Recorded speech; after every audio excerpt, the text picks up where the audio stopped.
Okay, sa Sagupaan Battle to, nandito tayo ngayon sa Seaside, Bagong Bayan. Flip top, magingay! O, sa aking kaliwa, galing pa ng awas yan. Magingay para kay MC Chris. Minsan, hindi ko pinangarap na sumikat. Gusto ko lamang talagang sumulat ng sumulat. Ipahayag ang saloobin sa pamamagitan ng pagtula na merong musikang naman. Sa kanan ko naman, galing pa ng Tago. Magingay para kay Vampire. Something in here's not right today. Why am I so uptight today? Paranoia is all I got left. I don't know what stressed me first and how the pressure was fed, but I know just what it feels like. Ang nanalo si MC Chris, gusto niya mauna si Vampire, kaya unang banat para kay Vampire. Baguhang bata, iba ang matandang makata, ipapaliwanag ko sa iyo ngayon ng tama para iyong makuha ang aking isa sa bulat na mga talata, dahil isa ka ngayon na mapapahiya sa harap ng maraming madla. Kaya bakla, lagi kang handa, kaya atras, dapa, tsupa. At alam ko, iriribat mo sa akin na bulaw, badyaw, di ba? O badyaw nga. Hindi porkit may kulay ang buhok ko, gano'n na yun. May badyaw bang nakakapag-English like shit the motherfucker you do? Ang tawag doon, half American, edi futang ina mo. You don't know me. Tatagalogin ko pre para mas maintindihan mo. Hindi mo ako kilala, bibisayain ko pa para mas maintindihan mo kasi ang bobo mo. Di mo ako kaila. Kaya tuwag kang maging hambog tol kasi this is not your territory, wala kang lugar dito. Tandaan mo ang mukang to, ito ang magpapasikip ng dibdib mo. Gamit lamang ang aking alphabetical letter A, B, C, D. A, ako ang mananalo sa lahat, tatalunin ko kayo tapat-tapat. B, papabuhin ko pagkatao mo, itadamay ko pananay mo para sumarap naman ang feelings mo. Kumain ka ng Ribisco para mawala yung kaba sa dibdib mo. Si, putang ina, wala akong maisip, ito na lang para simple. Ang cute mo tol, cute si. Putang ina naman to, naniwala naman. Konti na nga lang magiging kamukha mo na si Bob Marley pag isang taong kang hindi nagpagupit ng buhok. Di, dudukotin ko yung syota mo. Dadalhin ko sa Pacheco. Pero alam ko naman ang iniisip mo na okay lang sa'yo kasi tapos ka na tol. Pero aaminin ko, tatlo talaga kami noon sa lodge room. Kasi sumama, nakisama, pinasama ko na lang ang iyong mama. Ang sarap ng feeling, di ba? Ang ending kama. Para kaming isa buhay tournament at 2x2 na pinagsama sa isang kama na maganda mong prinsesa at ng sex ba mong mama. Maganda talaga, maski tanong pa sa kanya para maniwala ka. Okay, unang banat para kay MC Chris. Sex bomb kong mama, tangina yung nanay nito kamukha ni Jaya. Lift up, sabay-sabay tayong sumigaw. Pag ito nagalit at sumigaw, kamukha mo na si Endiaw. Pag ako, kalaban mo talagang nakaka-intense. Papatikimin kita ngayon, nag-lock na yung reference. Ako'y simpleng tao na mahilig humawak ng lapis at kwaderno. Pag sinubukang bulabugin, minamasakir ko gamit martilyo.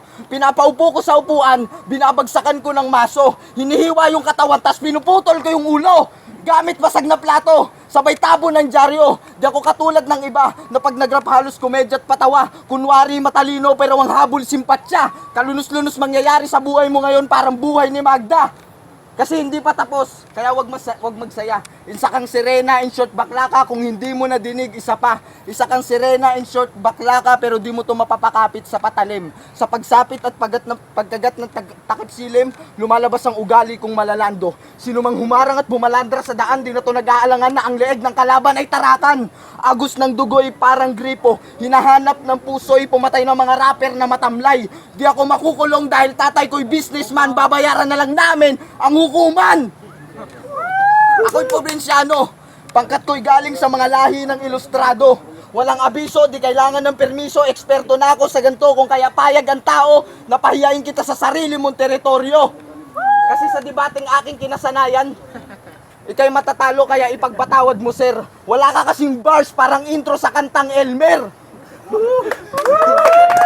At sa mga hurado, pumili kayo sa pamamagitan ng inyong talino. Huwag niyong gagawin ng magpaubaya kasi sabi ng aking idolo, dapat tama! Kung gusto mong i-check, panoorin mo na lang yung video sa YouTube. One of a kind ang utak ko na ani mo nag-e-eksperimento sa napakalaking test tube. Kasi real talk, mukha kang makalyo na paa. Ang baho ng hinanga, mukhang kailangan mo na yata ng mouth spa. Huwag kang magyayabang sa akin, wala ka pang nasulat na kanta. Ito na to, sa lahat daw na malakas na makakalabang ko, ay ito na.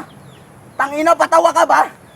Dagdagan nyo pa ng 5, tangina, kayang-kaya ko kayong durugin kahit ako lang mag-isa. Time! Okay, pangalawang banat para kay Vampire. Bobong estranghero, bakit pa akong nirebat? Wala kang utang na loob ang sarbong pakainin ng burat.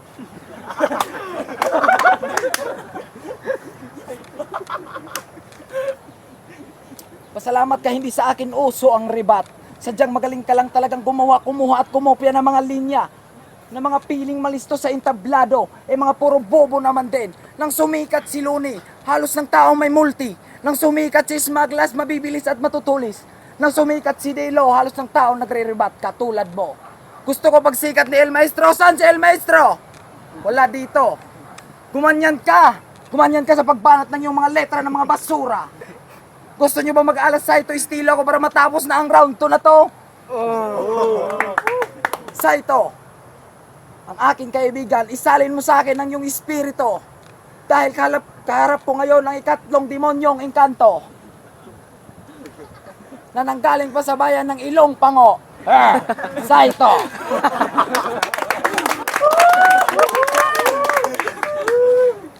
Saito. Di balos-balos, di balos amigos, palwalan, borodok, ang bulbuling anak ni Kanor na sa tikbalang na sinapian ng 68 elementong engkanto, naalaga ng isang ermitanyong bobo sa apokalipto. Kaya pala ikaw ay may kapangyarihang taglay, ang brief mong hinayhay, na isang taon nang hindi nasampay. Okay, pangalawang banat para kay MC Chris. Alam mo, di na ako magre-rebat kasi kalabang ko hindi naman sikat. Alam mo, sumusobra ka na hambog. Pagkatapos ng battle na to, iiwanan kitang lamog. Yung hugis ng ulo mo parang maihahawid na natin sa niyog. Pangarap nito maging trabaho, bartender. Bartender ng lambanog. Ang sarap mong durugin at pinuhin parang pamintang durog. Bakit ka ba nandito? Hinahanap ka na ng nanay mo, umuwi ka na sa inyo kasi mangongolekta ka pa raw ng bahog.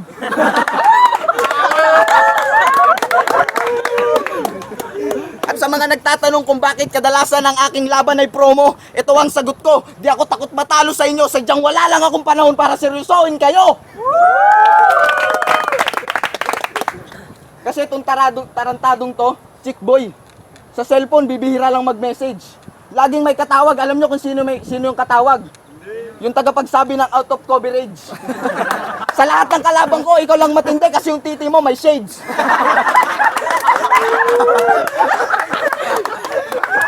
Pag ako nagsulat, ang resulta obra maestra.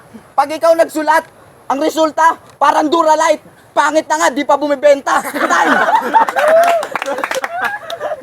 Okay, pangatlong banat para kay Vampire. Kung suntukin ko yung ilong mo, di dugo-dugo yan. Problema na naman. Tangina. Ha? Kung si Smaglas ang battle, the grappler ng rap at si Sinyo ang taguro ng flip-top. Ako ang Pangulong Duterte na magbibigay ng bagong batas sa buong Pinas, Luzon, Visayas, Mindanao. Pero bago yon, balik na muna ako sa Davao.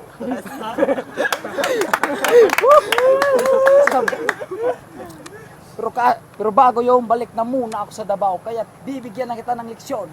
Kasi ayoko pang si El Maestro pa ang magturo sa'yo ng masakit na intensyon. Kaya tatapusin ko na to gamit ang talata ng ating hero na si Dr. Jose Rizal. El filibusterismo no limit tangere, itong aking bersikulo. Kaya hindi mo ako matatalo. Pre, tangina mo. Tayo. Okay, panghuling banat para kay MC Chris. Yo, nasabi niya problema na naman. Tingnan niyo yung tsinelas nito, anong tawag dyan? Baka tsinelas pang mangyan. Kasi kung usapang rap, taglay ko ang brilliant mind. Sa pagiging professional rapper, matagal na akong qualified. Ikaw, di ka pwede. Pag sumampol ka, disqualified. Mag-suicide ka na lang, tapos uminom ka ng sangkatutak na insecticide. Kasi yung camera, wag nyo sa kanyang i-zoom. Tingnan yung hitsura, parang kamukha niya si Doom. Kasi yung mga banat mo, pare, walang lalim, parang dagat na low tide. Pambata yung combination, parang Voltis 5. Ako, combination ko, parang suntok ni Manny P, Donaire at Tyson. Pag lumapat sa mukha mo, sigurado boom! Diretso ka emergency room! Kasi yung taong to, ang lakas makipag-flirt.